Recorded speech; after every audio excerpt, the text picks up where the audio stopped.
Nosotros estamos estudiando el libro de Santiago y ahí estamos leyendo todo lo que Dios nos dice o lo que quiere que sepamos por medio del medio hermano de Jesucristo. Y el capítulo 5, que es el que ya estamos estudiando y ya estamos casi terminando, el próximo domingo se termina el libro de Santiago y vamos a empezar con la primera carta que escribe el apóstol Pablo a Timoteo. Vamos a estudiar Timoteo luego. Pero en este capítulo 5, él trata acerca del cristiano y su estilo de vida. Todos los cristianos tienen cierto estilo de vida que ya es propio de ellos, que algunos han trabajado fuertemente para aquellas cosas débiles fortalecerlas. Otros siguen igual, como la Dolce Vita, no pasa nada, no parece haber cambios. Pero Santiago, el Señor está interesado en que tengamos un estilo de vida como cristianos, como Él quiere, no como yo quiero, como Él quiere. Y cuando leemos Santiago, no es que estamos leyendo todo lo que Dios desea de nosotros. Dios tiene una manera particular de enseñarnos, y tú recoges un poquito de los evangelios, después te vas al libro de los Hechos, y después te vas a la carta a las epístolas pastorales, después le ves las cartas que escribe a diferentes iglesias, y en cada cosa tú encuentras como una enseñanza de parte de Dios de qué es lo que Él quiere para nosotros. Y esa no es la excepción en el libro de Santiago. Y digo que cada uno a veces tiene su estilo de vida, porque algunos cuando asisten a la iglesia se han constituido durante tiempo, mucho tiempo, en solamente oidores. Son personas que solamente asisten y asisten y asisten y no más. Ellos no quieren compromiso con la iglesia, no quieren rendir cuenta al pastor, no quieren estar involucrados en el servicio. Entonces, como ellos son como ese llanero solitario que va caminando ahí solito y la iglesia está por otro lado, pues ellos van por otro lado, solitos. Entonces ellos están de lejos en la iglesia, están de lejos en el servicio y están también lejos de ser parte de una comunidad en la cual Dios desea que todos caminemos juntos con un solo objetivo de traer gloria a su nombre. Entonces nosotros leemos a Santiago y nos damos cuenta de cuánto el Señor nos ama, de cuánto el Señor desea, la verdad, lo mejor para nosotros. Nadie en este mundo desea lo mejor de lo mejor para nosotros que nuestro Dios. Nadie. Ni tu hijo. Y Dios está interesado en el estilo de vida que como creyentes tenemos. Y por eso es que en los primeros 11 versículos los cristianos estaban padeciendo opresión de parte de los ricos. Había caos en la iglesia, había problemas. ¿Y sabe lo que el Señor les dice en cuanto al estilo de vida que ellos deben de tener? Tengan paciencia. Porque nos desesperamos y a veces no entendemos las cosas, o oímos lo que no debemos y nos aturdimos. Y el Señor les dice: tengan paciencia hasta mi venida. Y el caminar en paciencia como cristianos es una forma de ese estilo de vida que Dios quiere para nosotros. Pero el Señor no se queda solamente con la paciencia, que es un fruto del Espíritu, que hay que trabajarlo y desarrollarlo. Porque a veces hay cosas que dentro de la iglesia nos quitan, nos roban la paciencia. Pero el Señor dice: paciencia. Yo he aprendido mucho de eso en el ministerio y en el llamado pastorado. No creo ser el hombre más paciente del mundo, estoy lejísimo de eso. Pero Dios ha ido transformando mi carácter. por las situaciones que uno pasa en el ministerio, para desarrollar la paciencia. Pero luego el Señor está interesado también en que manejemos y controlemos la lengua. Porque a veces somos muy dados, prontos, para difamar, para criticar, para murmurar, para hablar lo que no debemos. Y a veces también cuando la gente habla, a veces prestamos oído a lo que no debemos, que también es pecaminoso. Y el Señor habla de los juramentos.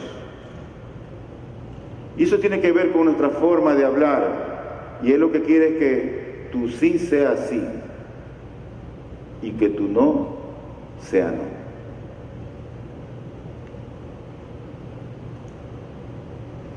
Pero también el Señor está interesado en algo más, que es lo que vamos a ver el día de hoy. El Señor está interesado en una vida de oración. En eso está interesado el Señor. En que tú y yo tengamos una vida de oración y que entendamos lo que esto significa. Que comprendamos lo que es orar a Dios, hablarle a Él, pedirle a Él, humillarse ante Él. Dios está interesado en eso. Dios está interesado en tu estilo de vida, en mi estilo de vida. Y estas cositas que estamos viendo aquí, dice el Señor, mira, condúcete con paciencia, controla tu lengua y ora. Entonces lo que vamos a ver el día de hoy es la oración. Quiero que vayan conmigo al libro de Santiago, al capítulo 5, y vamos a leer del versículo 13 al 18. Santiago 5, del 13 al 18, donde dice la Biblia lo siguiente: ¿sufre alguien entre ustedes? Que haga oración. ¿Está alguien alegre? Que cante alabanzas. ¿Está alguien entre ustedes enfermo? Que llame a los ancianos de la iglesia y que ellos oren por él, ungiéndolo con aceite en el nombre del Señor. La oración de fe restaurará al enfermo y el Señor lo levantará. Si ha cometido pecados, le serán perdonados. Por tanto, confiésense sus pecados unos a otros y oren unos por otros para que sean sanados. La oración eficaz del justo puede lograr mucho. Elías era un hombre de pasiones semejantes a las nuestras y oró fervientemente para que no lloviera, y no llovió sobre la tierra por 3 años y 6 meses. Oró de nuevo y el cielo dio lluvia y la tierra produjo su fruto.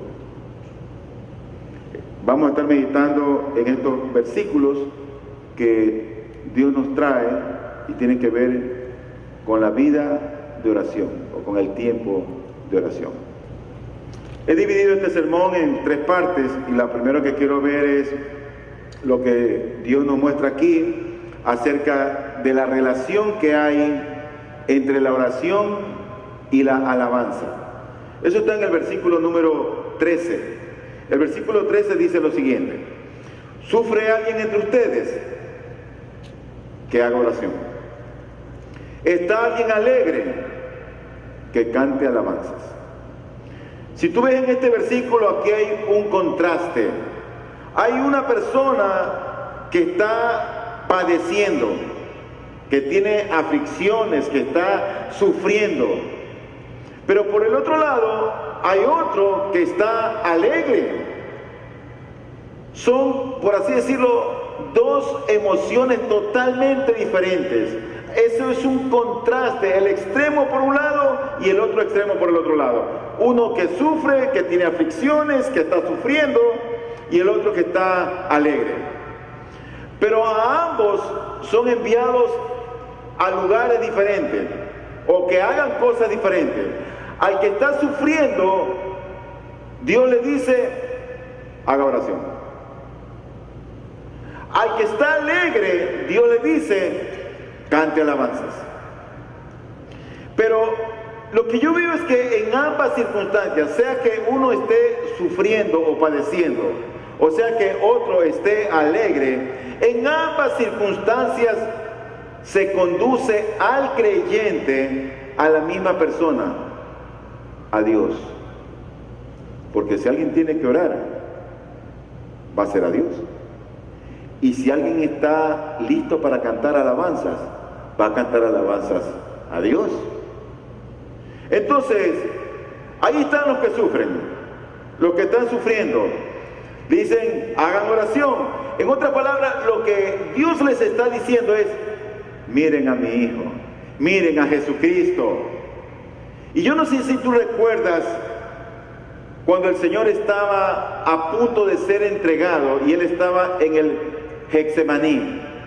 Estaba con sus apóstoles y Él sabía lo que Él iba a venir.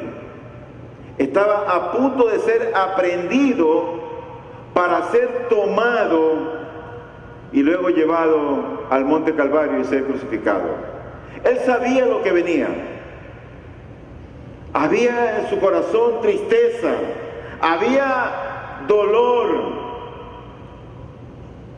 Y más adelante, él en oración le pide a su Padre, Señor, si quieres, pasa de mí esta copa, pasa de mí este sufrimiento, este dolor.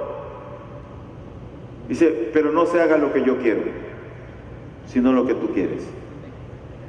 Él estaba listo para cumplir la voluntad de su Padre, por lo cual Él había venido a la tierra hasta la muerte, hasta el Calvario. Y Él está ahí en el Getsemaní, todavía no había sido crucificado. Él estaba, como muchos están tal vez en esta mañana, sufriendo. Sufriendo. No era porque no le habían pagado la quincena, ni era porque estaba enfermo, era porque todo el pecado de la humanidad iba a caer sobre él. Y el Padre, su propio Padre, lo iba a despreciar. Él iba a ser exhibido públicamente en una vergonzosa cruz donde solamente iban los criminales.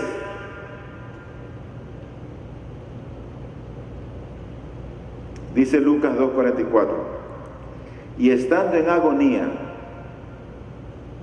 oraba con mucho fervor, y su sudor se volvió como gruesas gotas de sangre que caían sobre la tierra. Ahí estaba él, agonizando, sufriendo. Y tú sabes lo que hizo por el texto. Oró a su Padre. Qué importante que es la oración. Pero asimismo el mismo versículo nos relata que habían otros que estaban alegres, que estaban de buen ánimo. Mira que la Biblia no dice que ellos estaban gozosos, porque el gozo es un fruto del Espíritu Santo. Dice, estaban alegres. Y esa palabra alegres es una alegría común. Es la alegría que nos trae Dios cuando nos ha dado una buena esposa, cuando nos ha dado una linda familia, cuando tenemos un trabajo, cuando tenemos salud, cuando Dios nos guarda y nos cuida y nos bendice. Por supuesto que hay motivo para estar alegre. ¿Quién no va a estar alegre así? En otra palabra, esa parte de estar alegre era el resultado de sentirse bendecido por Dios, de sentirse bendecido por el Señor. Por eso es que ellos estaban alegres. No siempre en la vida es sufrimiento ni dolor. Hay cosas que nos traen alegría. Cuando un hijo se gradúa, cuando es un buen estudiante, cuando le está yendo bien en la vida. Por supuesto que nos traen alegría. Y disfrutamos esas emociones que Dios las permite. Pero a veces también sufrimos por los hijos. Pero eso ya pasó, estamos en alegría. Entonces, ¿cuál es la recomendación? que Dios hace para los que están alegres. Bueno, la recomendación para los que estaban tristes o afligidos o sufriendo era oren. Mira la recomendación que Dios hace para los que están alegres. En Efesios 5, 19 al 20 dice: hablen entre ustedes con salmos, himnos y cantos espirituales, cantando y alabando con su corazón al Señor. Den siempre gracias por todo en el nombre de nuestro Señor Jesucristo, a Dios el Padre. Eso es lo que Dios quiere cuando estamos bien.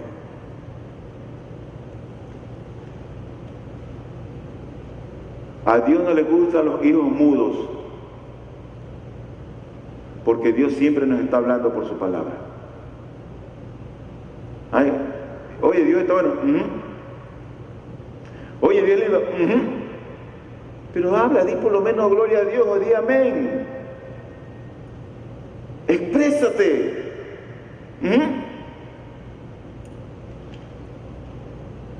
Dios nos ha dado la boca, la lengua, los labios, las palabras para expresar ante Él cánticos, alabanza y adoración. Frutos de labios que confiesen su nombre. Entonces, si tú estás enfermo o estás afligido, ya sabes, tienes que orar. Pero si estás alegre, si todo va bien contigo, canta alabanzas. Canta alabanzas. Si tú estás bien, recuerda, hay otros peores que ti, que están en situaciones difíciles, y por lo que tú estás pasando, dale gracias al Señor y ora al Señor. Mi segundo punto tiene que ver con la oración en medio de las enfermedades. Y esto está en los dos versículos que siguen, el versículo 14 y el versículo 15. Y dice lo siguiente el Señor, dice: ¿está alguien entre ustedes enfermo? Que llame a los ancianos de la iglesia y que ellos oren por él, ungiéndolo con aceite en el nombre del Señor. La oración de fe restaurará al enfermo y el Señor lo levantará. Si ha cometido pecados, le serán perdonados. Yo me pregunto, ¿quién no se enferma?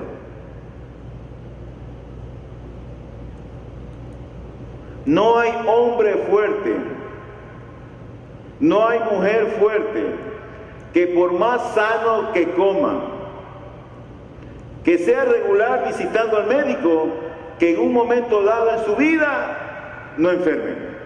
Todos enfermamos en un momento dado. Cuando la Biblia dice: ¿está alguien entre ustedes enfermo?, eso equivale a decir: ¿está alguien débil?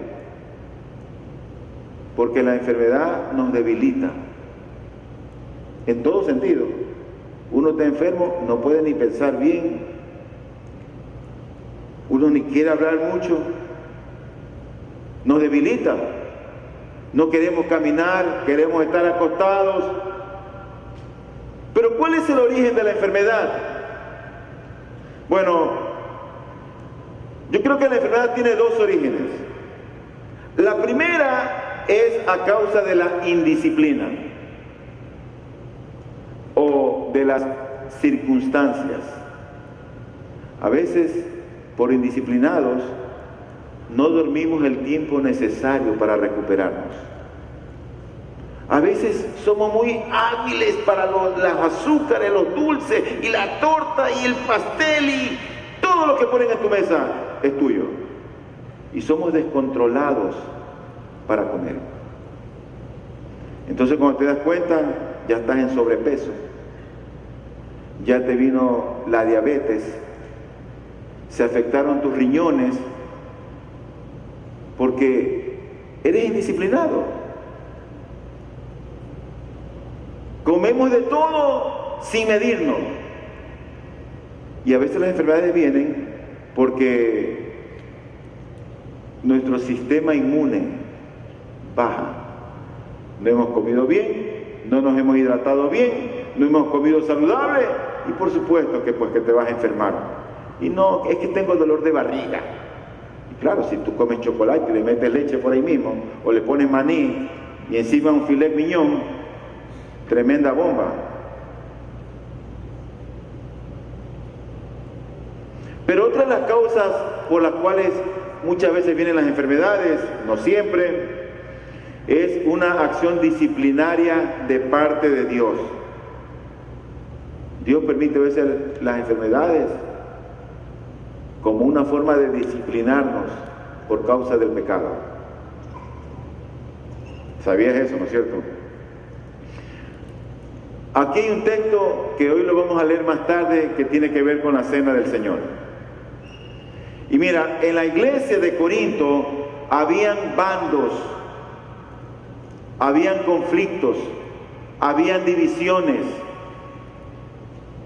Había gente que estaba en esa condición y tomaba la cena del Señor que Él había instituido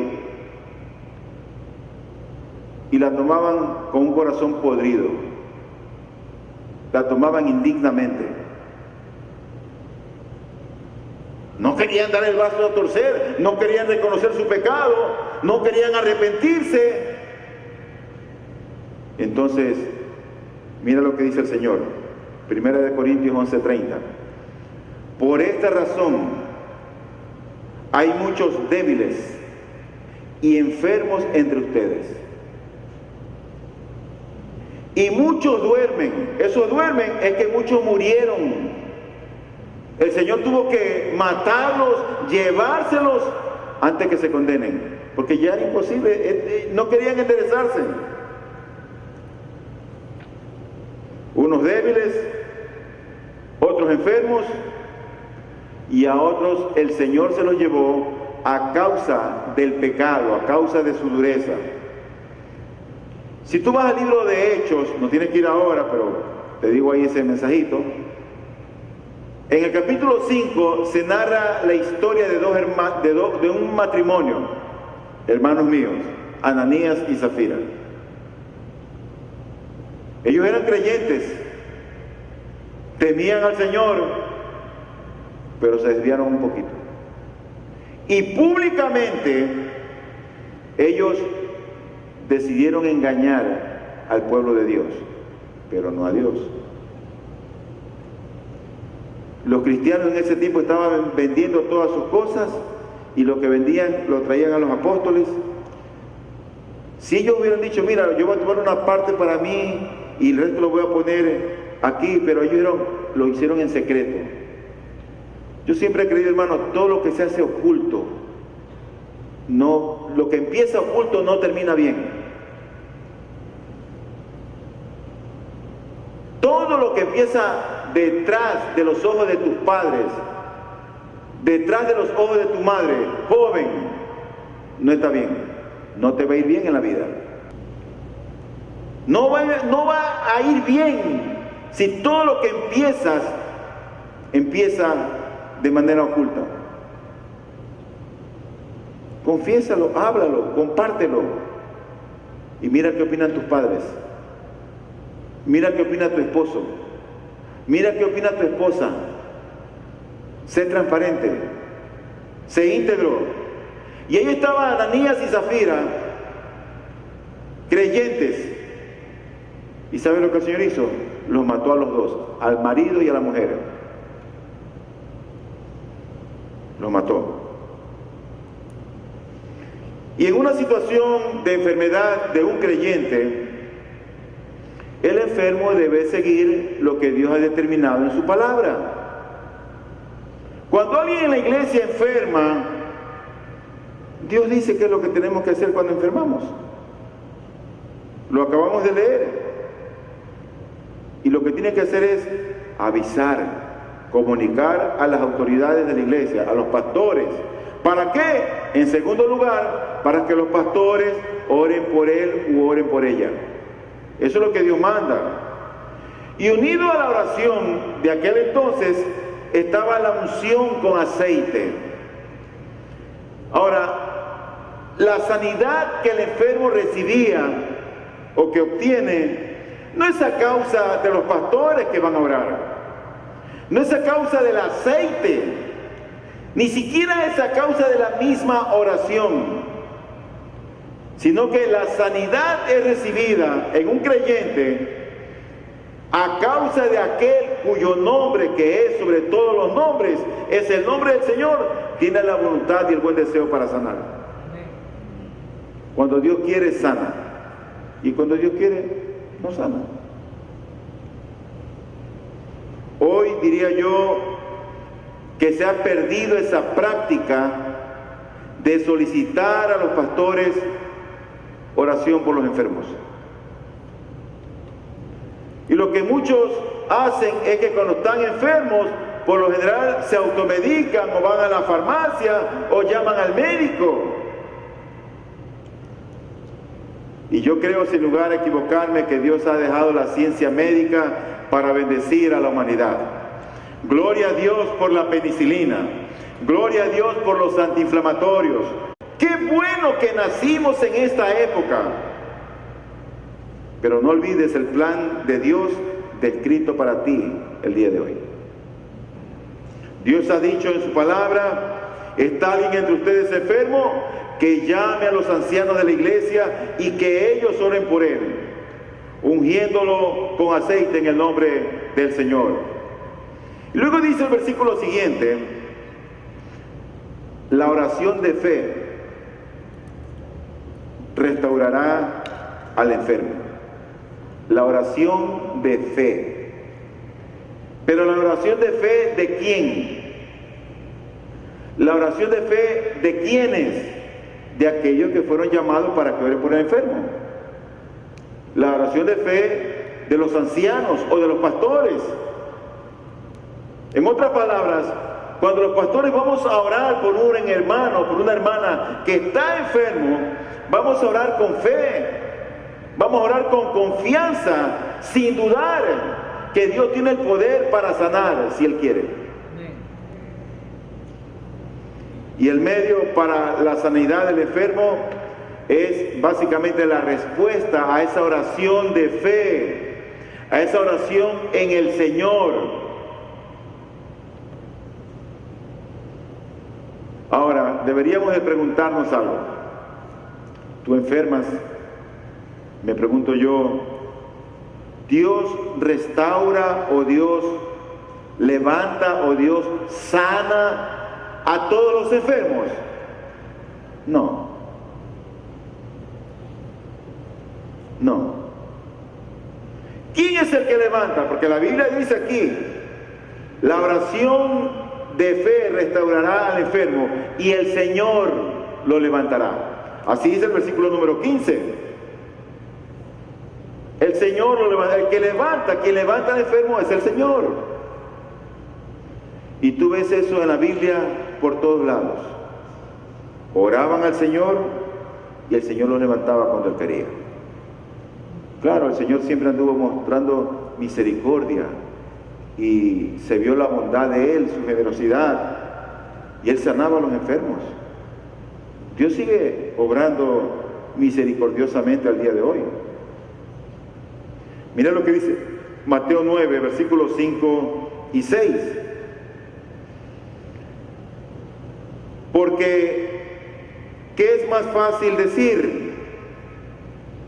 ¿Tus pecados te son perdonados? O decir, levántate y anda. Había ahí un paralítico. Y cuando él vio al paralítico, él tuvo compasión y le dijo, tus pecados te son perdonados. Y la gente enseguida, ¿quién es este para que venga a perdonar pecados? ¿Quién se cree? Lo que ellos no sabían es que ese hombre era el Dios hecho hombre. Y por eso él perdonaba pecados. Él tenía la potestad y el poder para perdonar pecados. Y era más fácil decir tus pecados te son perdonados que decirle a un paralítico, levántate y anda. Un paralítico de toda la vida, imagínate.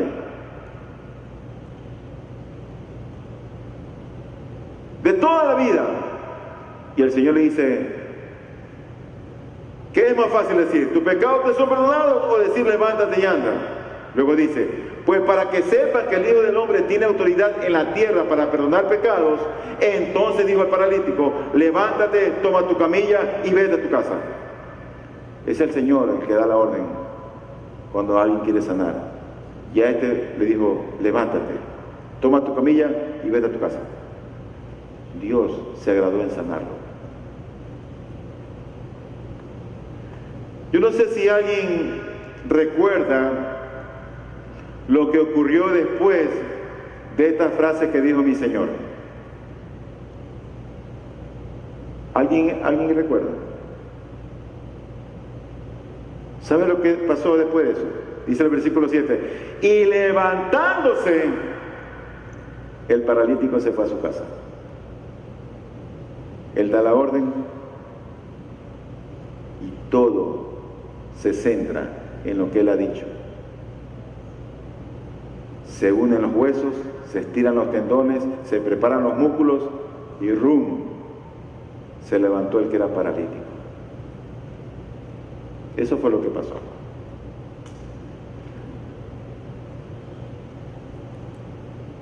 No fue el aceite, no fue la unción, no fueron los pastores, aunque ellos fueron el instrumento en sus manos, pero en realidad fue el Señor, es el Señor.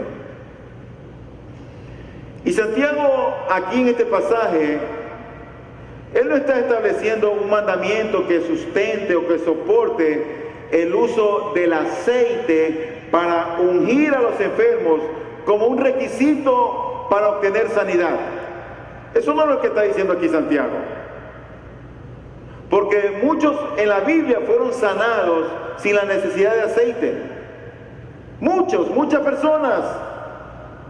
Había un hombre, mira, que era paralítico. Un paralítico. Y este hombre estaba junto a la Hermosa. Era una puerta que se llamaba en el templo La Hermosa. Y ahí estaba este paralítico que lo traían todos los días, lo traían en la mañana y lo ponían ahí para que pida limosna. Todos conocían al paralítico. Todos sabían de quién se trataba. Y ahí estaba junto a él La Hermosa, esa puerta. Y miren cuando va el apóstol Pedro lo que pasa y lo que ocurre. Versículo 6 del capítulo 3 de Hechos. Pero Pedro le dijo, no tengo plata ni oro, pero lo que tengo te doy. En el nombre de Jesucristo, el Nazareno, anda. Tú puedes seguir leyendo el resto en tu casa. Y ese hombre ahí mismo se levantó y empezó a andar. Eso es lo que hace mi Dios. Todas estas cosas eran el testimonio de lo que Dios hacía por mano de los apóstoles para testificar el Dios que ellos tenían. Ahí todavía no estaba concluido el canon de las Escrituras, no estaba escrita toda la Biblia. Y en el plan soberano del Señor, Él tuvo a bien desarrollar esta fórmula, por así decirlo, este plan, para que la gente vea el Dios que los apóstoles tenían. Por eso habían sanidades. Ahora ya no hay estas cosas, no son necesarias estas cosas. ¿Sabe por qué? Porque tenemos la palabra profética más segura, a la cual tú y yo tenemos que creerle. Ya no es necesario ver un milagro, ver una sanidad para decir, creo en Dios. ¿Sabes lo que es necesario? Que tú creas la palabra.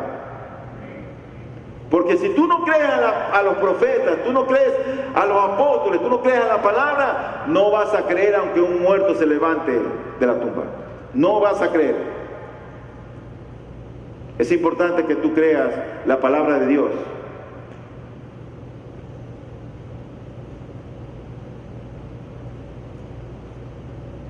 Más adelante en el mismo libro de Hechos, para demostrar que la sanidad no era solamente por medio del aceite, dice el versículo 8 y 10 de Hechos 14.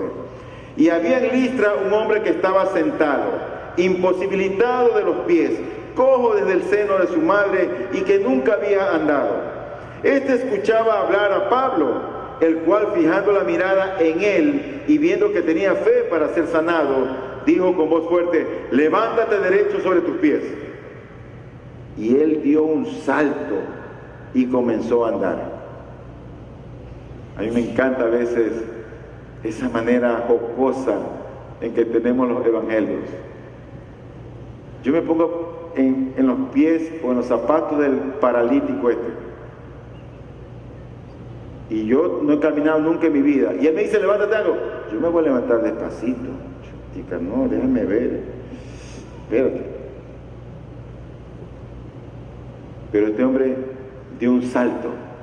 Se levantó y empezó a caminar.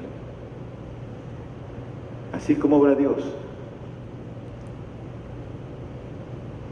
Entonces nos preguntamos, estos milagros, estas sanidades, ¿es acaso esto garantía de sanidad para cualquier enfermedad de cualquier hermano que en un momento dado está enfermo? No. Yo creo que es necesario el discernimiento espiritual de los pastores de la iglesia cuando somos llamados a orar por alguien que está enfermo. Y si uno tiene discernimiento, se puede determinar cuándo debe orarse en ese sentido y cuándo no. No siempre hay sanidad para todos los creyentes que se enferman en un momento dado. Yo recuerdo hace muchos años atrás, estaba fuera del país y yo aún no era pastor, pero ya predicaba el evangelio, y un pastor me dice, vamos a orar por una hermana que está en cuidados intensivos. Y fuimos a orar por la hermana en el nombre del Señor, y poniéndole la mano entramos a cuidados intensivos, nos pusieron la mascarilla, la bata. Y al otro día me dice el pastor, oye mi hermano, te tengo una noticia. ¿Qué pasó? Se murió la hermana que oraste ayer por ella. Fuimos a orar y se murió. Dice la Escritura en 1 de Juan 5:14. Esta es la confianza que tenemos delante de Él, que si pedimos cualquier cosa conforme a su voluntad, Él nos oye. Puedes pedir cualquier cosa, pero debe ser conforme a la voluntad de Él, no a la tuya, no a la mía. Esa es la clave. Ah, pero que usted no tiene fe. No, tal vez no fue la voluntad del Señor que Él o ella sanara. Yo te hago una pregunta. ¿Qué tú harías en el caso de que tu hijo a quien amas se enferma? ¿Qué haces? ¡Puf! Llama al pediatra. Llama a tu papá. Reaccionamos de diversas maneras. El hijo amado de un hermano, amado también, se enfermó. Y sabes, él ni siquiera oró por él. El hijo amado de Pablo, llamado Timoteo, se enfermó. Parece que él tenía problemas estomacales. Y mira lo que dice la Escritura en 1 Timoteo 5:23. Ya no bebas agua sola, sino usa un poco de vino por causa de tu estómago y de tus frecuentes enfermedades. Pablo entendió que tal vez este era un aguijón para él, que tenía que seguir tal vez con esa enfermedad. Ni siquiera ahora, mira, deja el agua, tómate un poco de vino por causa de tu estómago. Pero con este aspecto también de las enfermedades, yo creo que tenemos que evitar esas llamadas declaraciones. Cuando oigas declaraciones, eso no es evangelio. ¿Sabes lo que es? Palabrería. Cuando oigas esas declaraciones, ¿quién de los apóstoles dijo algo así como esto? Te declaro sano en el nombre del Señor. ¿Quién de los apóstoles hizo eso? Pero ahora se han levantado unos falsos apóstoles, pseudo profetas, que declaran a alguien sano cuando no está sano. Y cuando ven que después empeora, es que tú no tuviste fe. le echan la culpa a él. Pero si la Biblia dice que más bien el que va a orar por él o ella es el que tiene que tener fe.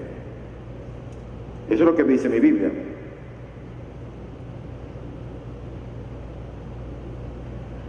Pero luego dice el texto, si ha cometido pecados, le serán perdonados. ¿Por qué diría esto el Señor por medio de Santiago? Está hablando de la enfermedad. Pero ahora, y si ha cometido pecados, le serán perdonados. Bueno, yo creo que personalmente, la enfermedad aquí es el resultado de un pecado oculto sin confesar. Yo creo que aquí está ocurriendo eso. Ahora, ¿viene la enfermedad por el pecado? Puede ser. Pero no siempre. Tú has leído el testimonio de Job, el caso de Job. Bueno, lo que le sobrevino a Job no fue a causa de algún pecado oculto que había en él.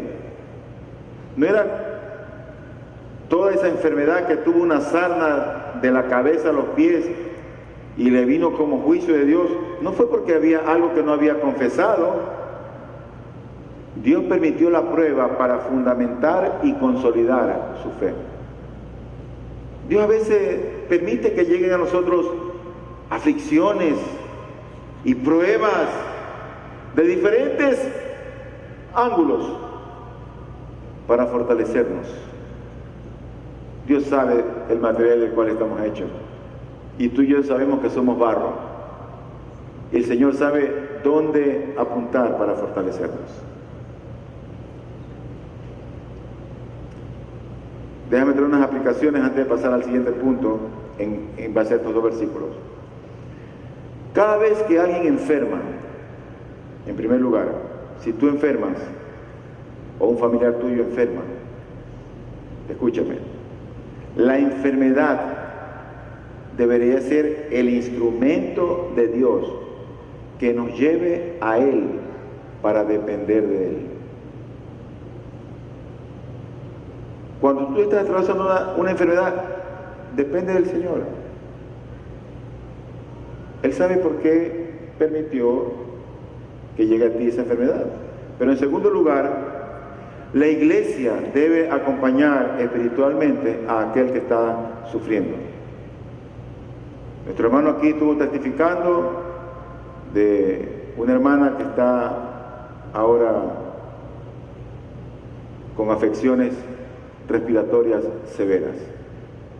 Y hemos orado por la hermana, hemos ayudado económicamente, hemos mandado mensajes de aliento, por eso ellos no están aquí.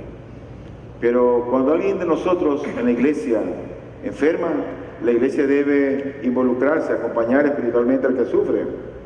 Ahora, la oración no es magia, es más bien confianza en la voluntad de Dios. Es confianza. En tercer lugar, quiero centrarme en el versículo número 16 de Santiago 5. De alguna manera creo yo que todos los que estamos de este lado del sol estamos viviendo como en el medio de algo. Por un lado, el caos, la inseguridad, la frustración, las amenazas, las extorsiones, la delincuencia, la perversión del hombre. Y por otro lado está siempre lo bueno, lo transparente, donde hay paz. Y ahí estamos nosotros en medio de las dos cosas. Mira lo que dice el versículo 16. Por tanto, confiésense sus pecados unos a otros y oren unos por otros para que sean sanados. La oración eficaz del justo puede lograr mucho.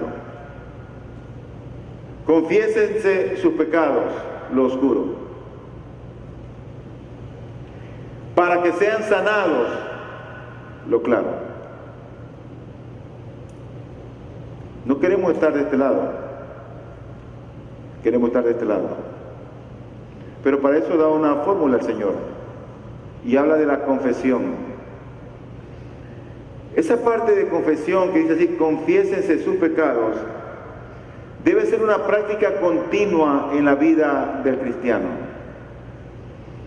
Y es equivalente, el confesarse es equivalente a estar de acuerdo o ponerse de acuerdo con otro. Dice la Escritura, confiésense sus pecados unos a otros. Ahora, lo que se confiesa son las faltas, son los agravios, son los pecados contra otro hermano u otra hermana. Es equivalente, en otras palabras, a pedir perdón. Esa palabra, pedir perdón, mira, yo tengo una experiencia en eso. Soy casi graduado en Harvard con el pedir perdón. Te digo porque mis hijos cuando eran pequeñitos, entre ellos peleaban y se daban y cada uno decía tener la razón. Y yo lo juntaba. Fulano, pídele perdón a ella. Oiga, eso era, pero Dios mío, era como que cualquier cosa querían hacer, menos pedirle perdón al otro chiquito. Tenían 3, 4 años, 5 años. Y es que ni las palabras le salían.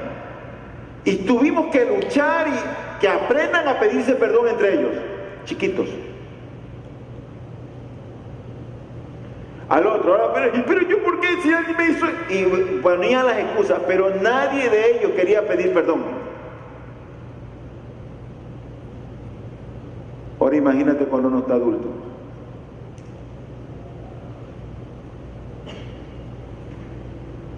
Nadie quiere pedir perdón.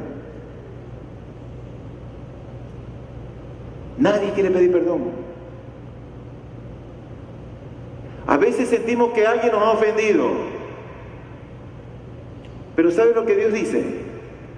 Ve y habla con tu hermano. Habla con él.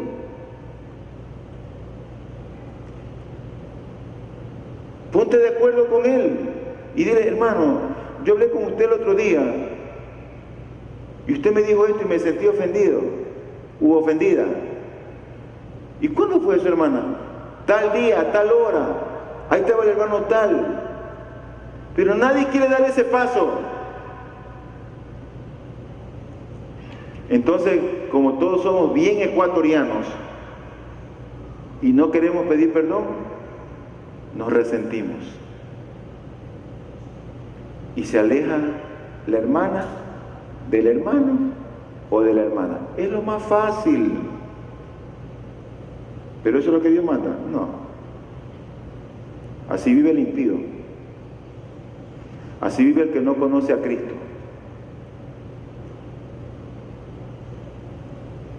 Por eso, mi hermano o mi hermana, cuando tú sientas que yo he dicho algo contra ti o algo, el pastor, ve y habla conmigo. Hámelo ver. ¿Sabes por qué? Porque eso va a ser un bien para mi alma y también para la tuya. Pero si tú agarras eso y te pones a chismear con el uno, con el otro, y el pastor esto, ¡ay sí, a mí también! Y ahí están el grupo, el trío de chismosos, que no edifican, pero que se encargaron de difamar. Ve y habla con tu hermano. Hámelo saber a mí, hazle saber a la hermana, y habla con ella. Porque si eso tú te guardas, cuidado y te van a venir enfermedades. Y de pronto tienes por ahí tú un dolor de muela terrible y tú dices, no, vamos a llamar al pastor para que ore por nosotros. Y pasaste toda la noche, imagínate, con dolor de muela y me llamas 9 de la mañana, yo hago un tiempito y rumbo y te visito y oro por ti. O te voy a visitar, llego a tu casa. ¿Y qué pasó? No, pastor, estoy dolor de muela. Déjame ver. Busca al odontólogo. Lo cierto es que aquí hay un principio doctrinal con este asunto de las confesiones. Pero cuando hay pecado, ¿sabes lo que es el pecado? El pecado rompe la comunión.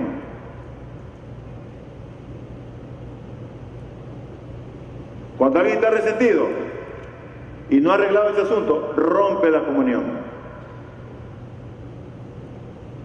Y eso tú lo ves entre los esposos, entre los hermanos de sangre y carne, o entre los hermanos de la iglesia. Pues esas son prácticas del mundo. Son prácticas del mundo. Pero cuando uno confiesa o hace la confesión lo que hace es restaurar.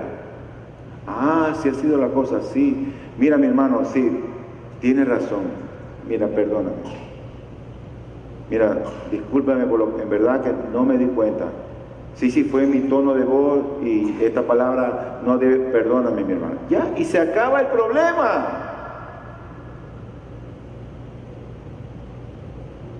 Yo espero que esta no sea una iglesia de chismosos o de gente que a veces oye lo que no tiene que oír y a veces a quien no tiene que oírlo todavía.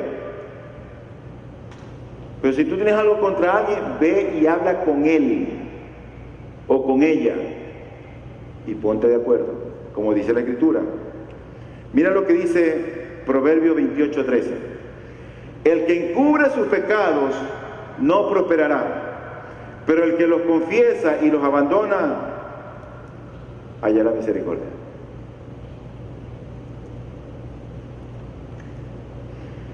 Y esto, por supuesto, no está hablando aquí de una confesión pública, es con el hermano, es con la hermana, con el hermano nuevo en el Señor, con el hermano que todavía es mal hablado, mal hablada, pero es hermano, pero está en formación. Ahí como dice Santiago, tenle paciencia. Ten paciencia. Y ocurre que la confesión siempre va acompañada con oración. Mira, el ofensor repara la ofensa. Mira, perdóname. Y el ofendido ora por su hermano. Ambos, ofensor y ofendido, se vinculan unidos el uno al otro en una mutua oración de intercesión personal, encontrando ¿qué? Consuelo, encontrando restauración y fuerzas en el Señor. El ofendido da gracias al Señor por la generosa actitud del ofensor. Y el ofensor encomienda la vida de su hermano ante el Señor, pidiendo bendiciones sobre él. Así debe ser la relación entre hermanos. Tengo que hacer un paréntesis. Santiago está escribiendo a creyentes. Claro, si alguien no es creyente, esto le va a sonar ridículo. Pero así es como Dios obra. A Dios le plació salvar a los creyentes por la locura de la predicación. ¿Quién creyera que se trepa aquí un loco a predicar y a hablar de Cristo? Sí, así es que Dios salva. Así es que Dios sensibiliza los corazones. Así es que Dios nos hace ver su grandeza y su amor. Así es como Dios obra. Pero luego añade el texto, la oración eficaz del justo puede mucho. Justo es aquel que ha sido perdonado por Dios. Justo es aquel a quien Dios ha justificado. Justo es aquel que, siendo un creyente, está en una buena relación con Dios, que no tiene estorbo por pecado para que sus oraciones sean atendidas. Ese es el justo. Este justo no tiene pecado sin confesar y se dedica a la oración intercesora por sus hermanos. La oración que un creyente con una vida conforme a la voluntad de Dios eleva con fe es un medio poderoso y eficaz ante el trono de Dios.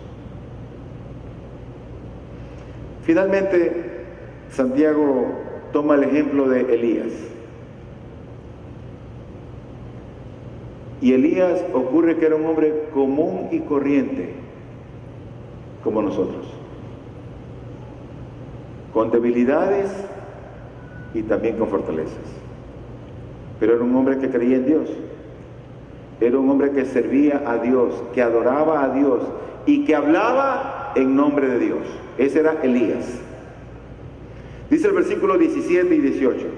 Elías era un hombre de pasiones semejantes a las nuestras y oró fervientemente para que no lloviera, y no llovió sobre la tierra por 3 años y 6 meses. Oró de nuevo y el cielo dio lluvia y la tierra produjo su fruto. Wow. Ora, sequía. Oró de nuevo y el cielo dio lluvia y la tierra produjo su fruto. ¿Qué es lo que quiere hacer aquí el Señor por medio de Santiago? ¿Qué es lo que nos quiere enseñar? Bueno, Él quiere eliminar esa excusa común. No, es que esa oración es para los hombres extraordinarios. Era para los profetas, los sacerdotes o los apóstoles. Pero ocurre que Elías no era un hombre sobrenatural, era un hombre común. Era tan humano como nosotros, con tantas debilidades. Mira que este hombre desafió a los 450 profetas falsos de Baal. Les puso ahí una prueba: cojan un cordero y mátenlo. Puso un cordero allí. Pongan leña. Invoquen a su Dios. Y ellos invocaban al Dios, y Elías se le burlaba. Oye, que tal vez yo creo que tu Dios está ocupado, capaz que se ha ido del Olimpo. ¿Dónde estará tu Dios? Y empezaron a zanjarse y a cortarse, y la sangre le chorreaba a ellos. ¿Y qué pasó con tu Dios? Y se burlaba de ellos, de los 450 profetas falsos de Baal.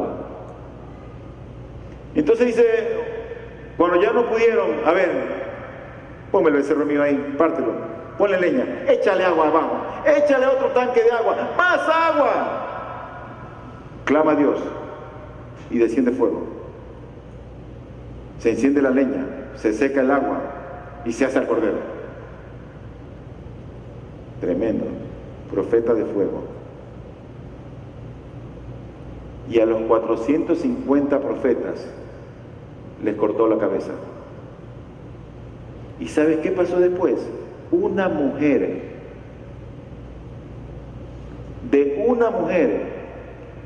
de Jezabel empezó a huir ese hombre, aterrorizado, porque lo andaba buscando para matar. Por un lado muestra valentía, y por otro lado, cobardía. Eso era parte de su debilidad. Pero en medio de todo eso, también se deprimió. Este era un hombre que se deprimió, se sentó debajo de un árbol. ¿Y sabes qué le dice a Dios? Quítame la vida.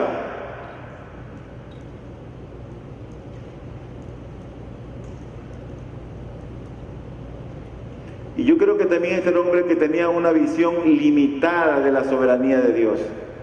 Limitada. Él no conocía la grandeza, la magnificencia de Dios. Él pensaba que era el único. Y él mismo se encarga de decirle a Dios, mira, yo soy el único que queda. ¿Y sabe lo que le dice Dios? Tengo 7,000 hombres que no han doblado sus rodillas ante Baal y que son fieles a mí.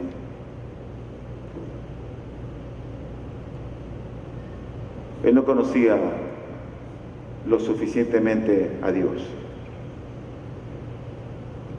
Pero ¿sabe lo que hizo Elías? Oró. Y el resultado fue que cerró los cielos 3 años y medio sin lluvia.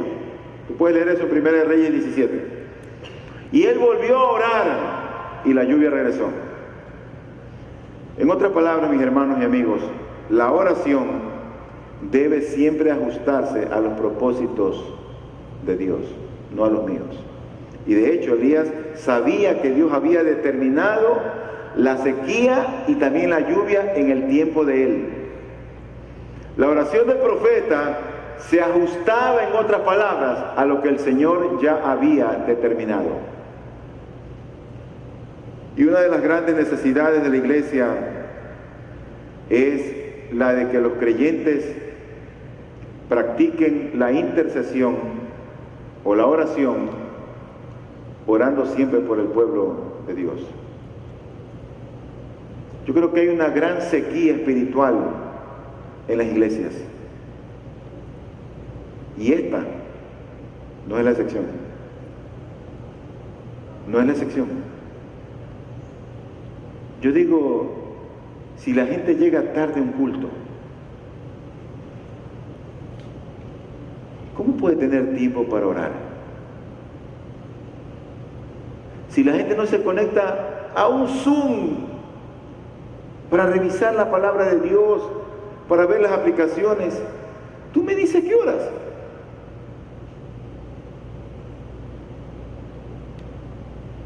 Yo creo que las iglesias necesitan un avivamiento. Alguien me dijo en estos días que veía la iglesia estancada. Así, estancada. Y yo le pregunto, ¿y cuántas almas tú has ganado para Cristo el año pasado?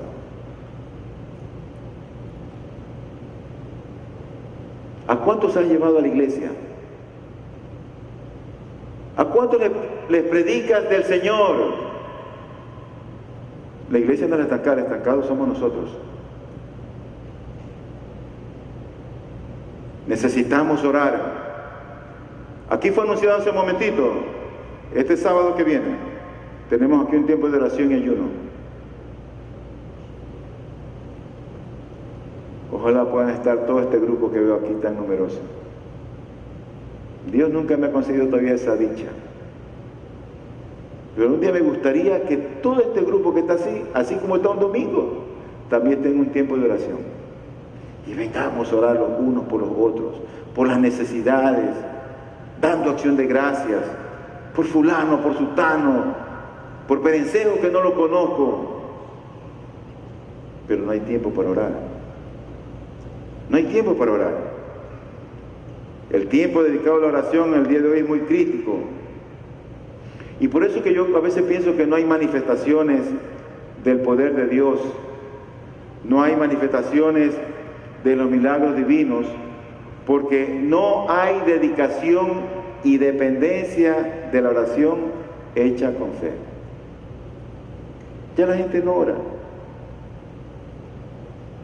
A la gente no le gusta orar. La gente ora al apuro 30 segundos, 40 segundos por la comida y ya, y piensa que oraron todo el tiempo. ¿Sabe que Cristo el Señor tomó las decisiones más importantes de su vida? ¿Sabe cómo? Después de orar. Cada vez que el Señor iba a hacer algo importante, Él oraba. Una de las cosas más importantes que Él hizo fue cuando Él tenía que escoger a 12 hombres. 12 hombres que cuando Él se fuera, lo iban a representar a Él para seguir haciendo la obra que ya había empezado. Y mira lo que hizo el Señor. Lucas 6, 12 y 13. En esos días Jesús se fue al monte a orar y pasó toda la noche en oración a Dios. Cuando se hizo de día, llamó a sus discípulos y escogió a 12 de ellos, a los que también dio el nombre de apóstoles. A veces hacemos una inversión en un negocio, decidimos salir de viaje, tenemos que elegir una carrera y a veces hasta elegir con quién nos vamos a casar y no oramos a Dios. Nos dejamos guiar por lo que ven nuestros ojos, por lo que oímos o por lo que sentimos. Mi amigo, mi hermano, Dios quiere lo mejor para nosotros. Y el estilo de vida que tú presentas o que tú tienes, si agrada a Dios, debería ser también la oración de por medio. Es necesario regresar a la práctica de la oración, de la intercesión y hacerlo con fe. ¿Qué conclusión sacamos de este sermón? Bueno, Santiago enseña que la oración debe marcar el estilo de vida de un cristiano. En el sufrimiento, en la alegría, en la enfermedad, en la restauración, en la vida comunitaria y aún en la confesión de pecados. La oración no es un recurso ocasional. La oración yo creo que es como el oxígeno, el combustible de la vida del creyente.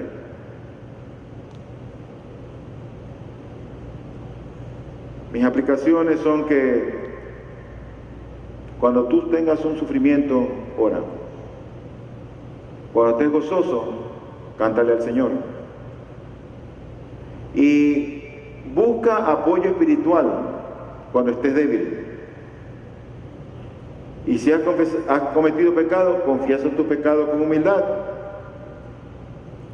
Pero no dejes de orar sin perseverancia. Orando en todo tiempo, con perseverancia.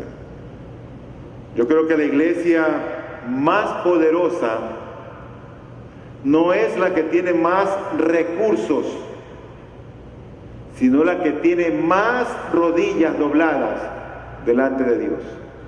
Esa es la iglesia más poderosa, la iglesia que ora. Dios quiera que levante de aquí, de esta congregación, hombres y mujeres, que seamos hombres y mujeres de oración. Vamos a orar.